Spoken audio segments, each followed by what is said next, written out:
Welcome students, welcome to our channel for the learning the chemistry in the easy language. In this series we are discussing about the new topic on the limit test. This is a part of the syllabus of the B Pharm and D Pharm courses, and it is a basic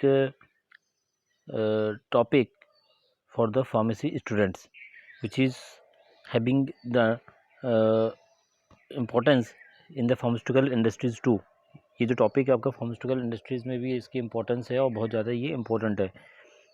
ठीक है, तो चलिए start करते हैं limit test. तो दोस्तों limit test क्या होता है? लिमिट क्या होती है? लिमिट आपको पता है कि वैल्यू होती है, एक लिमिट होती है, एक बाउंडेशन होता है जिसके एक सीमा जिसको आप बोल सकते हो लिमिट। ठीक है, तो इट इज द वैल्यू और the amount that is likely to be present in a substance and the test means to examine और टू इन्वेस्टिगेट। टेस्ट का मतलब आपको पता ही है कि किसी चीज़ को एग्जामिन करना या इन्वेस्टिगेट करना, और लिमिट का मतलब होता है कि कोई भी एक स्पेसिफिक क्वांटिटी जो भी किसी भी एक प्रोडक्ट में प्रेजेंट है।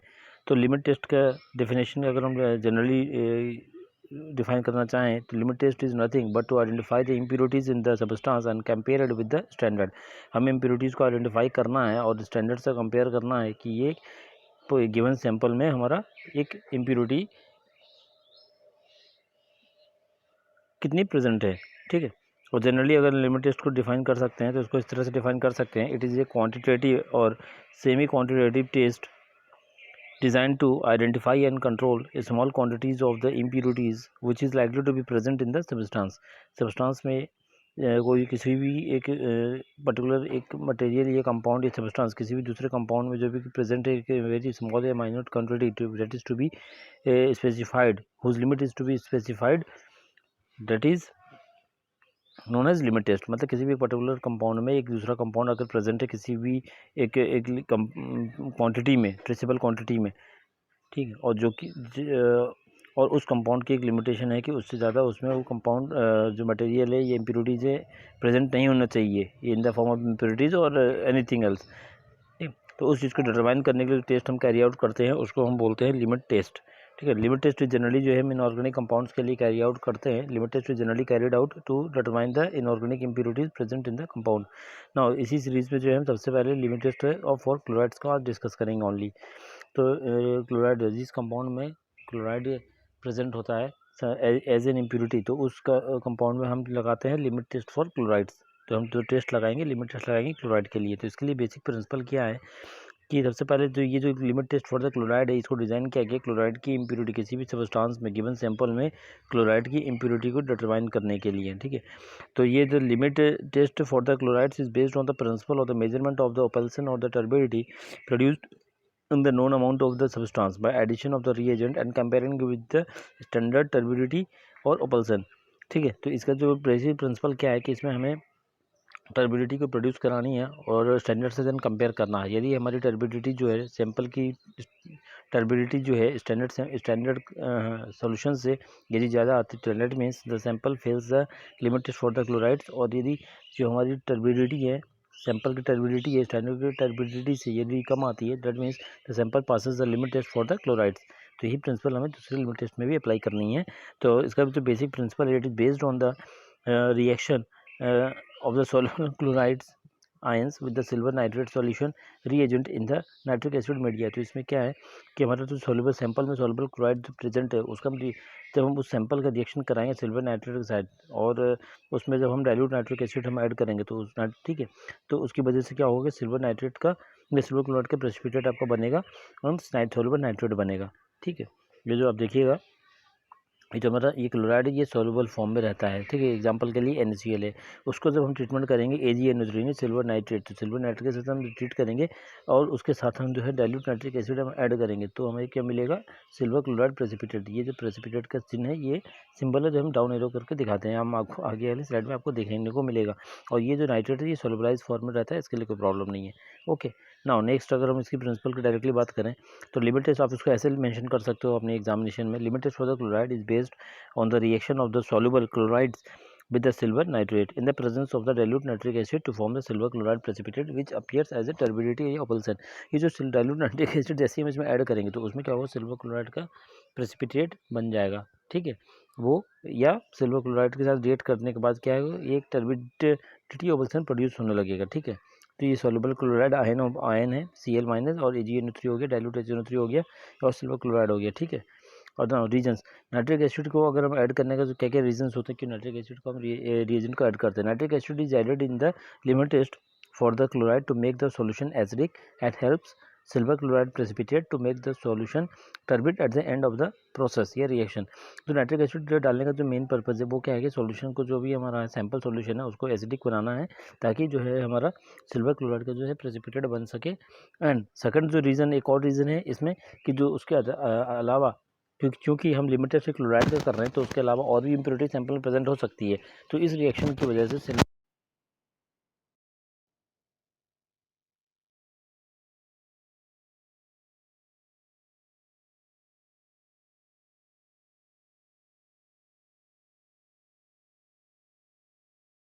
डाइल्यूट HNO3 ऐड करते हैं।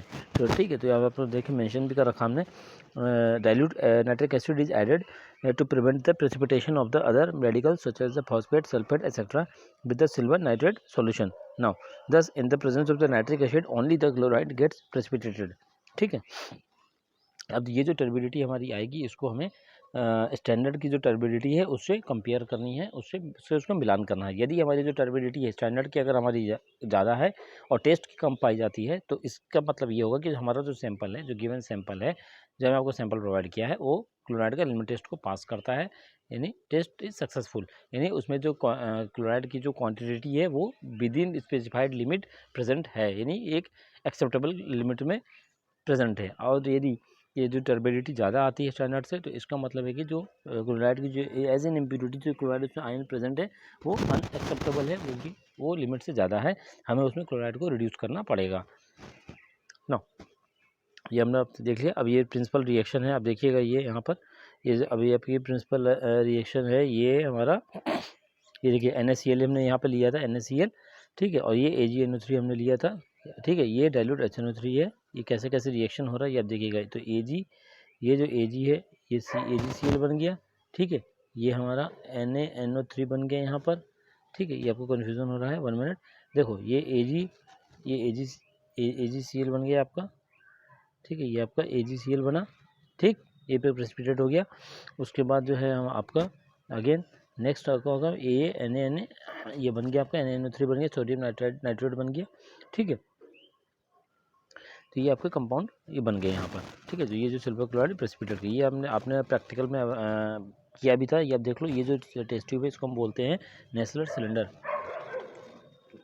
जो टेस्ट ट्यूब जो हम लिमिट टेस्ट के लिए टेस्ट ट्यूब यूज़ करते हैं that are called as the Nessler cylinders, ठीक है। तो अब ये देखिएगा अगेन हम आपको ये मार्किंग करके दिखाते हैं, ये टेस्ट सॉल्यूशन है और इसका देखो टर्बिडिटी आप देखिए, और इसकी जो अब टर्बिडिटी है, इसकी टर्बिडिटी आप देखिए, ये कितने ज़्यादा टर्बिड है, कोई लेस टर्बिड है, ठीक है, मतलब मीन्स लेस टर्बिड। और ये क्या है, दैट इज मोर टर्बिड, ठीक है। तो ये ज़्यादा टर्बिड है, इसका मतलब हुआ कि ये लिमिट टेस्ट जो है ये हमारा लेस टर्बिड है, क्योंकि ये हमारा लिमिट टेस्ट पास। अगर ये ज़्यादा होता तो इट मीन्स ये फेल हो जाता, ठीक है। तो इसके आगे हम प्रोसीजर की बात करें, अगर हमने टेबल फॉर्म में आपके लिए प्रोसीजर बना रखा है, ठीक है, procedure for the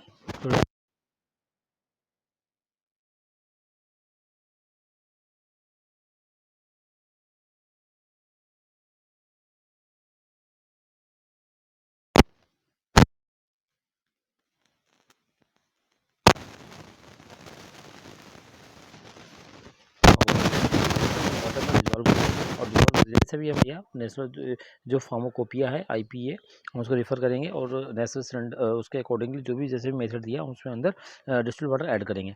distil water add करने के बाद हम उसमें क्या करेंगे 1 ml नाइट्रिक एसिड ऐड कर दिया। उसके बाद हम उसको वॉल्यूम मेकअप करेंगे 50 ml। ठीक है, वॉल्यूम 50 ml तक मेकअप करेंगे डिस्टिल वाटर से। ठीक है, इसमें आपको ये ध्यान रखना है कि आपको टैप वाटर यूज़ नहीं करना है, इसमें आपको डिस्टिल वाटर का यूज़ करना है। देन हमें नेक्स्ट स्टेप में थोड़ी स्टीरिंग करने के बाद उसमें 1 ml silver nitrate solution we have to add 1 ml उसमें सिल्वर नाइट्रेट सॉल्यूशन ऐड कर देंगे। देन हम उस सॉल्यूशन को मिक्सचर को जो है 5 मिनट्स के लिए कीप असाइड कर देंगे, मतलब 5 मिनट के लिए ऐसे ही छोड़ देंगे।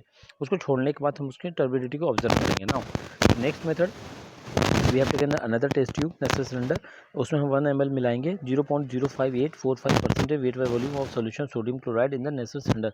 स्टैंडर्ड के लिए हम क्या करेंगे कि सोडियम क्लोराइड का स्टैंडर्ड सॉल्यूशन बनाएंगे, वो भी हम 1 ml लेंगे, कितने परसेंट सॉल्यूशन बनाएंगे 0.05845% वेट बाई वॉल्यूम। ठीक है, देन उसमें हम जो है 1 ml नाइट्रिक एसिड ऐड करेंगे एंड थर्ड स्टेप में हम उसको जो है डाइल्यूट करेंगे 50 ml तक डिस्टिल वाटर से वॉल्यूम मेकअप करेंगे। ठीक है, ना उसके बाद हम अगेन जो है जैसे प्रीवियसली टेस्ट में ऐड किया था हम यहाँ भी 1 ml AgNO3 सॉल्यूशन ऐड करेंगे और इस मिक्सचर को हम 5 मिनट्स के लिए छोड़ ऐसे रहने देंगे ताकि हम उसकी ऑब्जर्वेशन चेक करें। उसके बाद हमें जो टर्बिडिटी बनेगी उसको हमें ऑब्जर्व करना है। वो ऑब्जर्व करने के बाद हमें क्या करना है, दोनों में कंपेरिजन करनी है कि टेस्ट का ओपल्सन या टर्बिडिटी ज़्यादा है या स्टैंडर्ड का टर्बिडिटी ओपल्सन ज़्यादा है।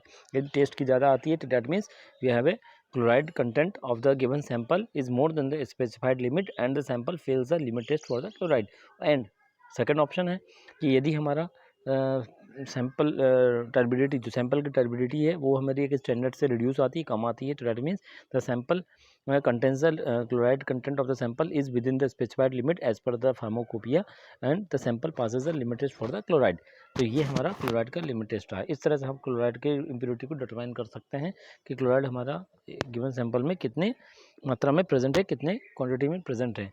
ठीक है, तो इससे हम टर्बिडिटी से डिटरमाइन ही कर सकते हैं कि हाँ एक गिवन स्पेसिफिक क्वांटिटी जो है जो फार्माकोपिया में मेंशन है उससे ज़्यादा है।